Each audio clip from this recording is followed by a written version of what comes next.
గుండె నిండా గుడిగంటలు సీరియల్ నేటి ఎపిసోడ్ ఎంతో కామెడీగా ఆ తర్వాత హై డ్రామాతో సాగింది. మొదట మురళీకి లవ్ ప్రపోజల్ చేసే విషయంలో విద్య మీనా దగ్గర లవ్ టిప్స్ తీసుకుంటుంది. ఇప్పుడు ఓకే చెప్పకుండా ఇంకొన్ని రోజులు పరీక్షించని మీనా సలహా ఇవ్వడంతో విద్య లవ్ డాక్టర్ అంటూ పొగిడేస్తుంది. మరోవైపు చూపు కోల్పై కళ్ళకు కట్లు ఉన్న మనోజ్ చుట్టూ క్రేజీ డ్రామా నడిచింది. మనోజ్ కోసం రోహిణి తెచ్చిన పాలను బాలు తాగేసి మనోజ్కే పాలమీసం అంటిస్తాడు. ఆ తర్వాత ఒక బిచ్చగాడిని చూసి రోహిణి క్లయింట్ అనుకొని మనోజ్ లోపలికి పిలిచి బిజినెస్ ముచ్చట్లు పెడతాడు.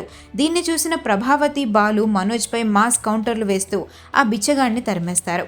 ఇక పూజ గదికి వెళ్లాలన్న మనోజ్ను డైనింగ్ టేబుల్ చుట్టూ తిప్పుతూ బాలు ఒక రేంజ్లో ఆడుకుంటాడు. ఫైనల్గా నర్స్ వచ్చి కట్లు విప్పాక మనోజ్కు అంతా మస్కగా కనిపిస్తుంది. బాలు కళ్ళద్దాలు ఇవ్వడంతో చూపు క్లియర్ అవ్వగా అందరూ ఊపిరి పీల్చుకుంటారు. అప్పుడే బాలు తన వేళ్లతో మనోజ్ చూపుపై మళ్ళీ కామెడీలు చేస్తాడు. ఇంతలో శృతి తల్లి శోభన ఎంట్రీ ఇచ్చి రచ్చ మొదలు పెడుతుంది. తినడానికి తిండి లేక నా కూతుర్ని రెస్టారెంట్లో పనికి పెట్టారా అంటూ బ్లాంక్ చెక్ ఇచ్చి ప్రభావతి సత్యంలను అవమానిస్తుంది.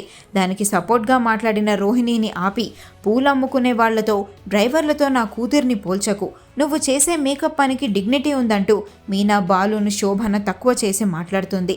దాంతో బాలు మీనలకు తీవ్ర ఆగ్రహం రావడంతో ఎపిసోడ్ ముగుస్తుంది.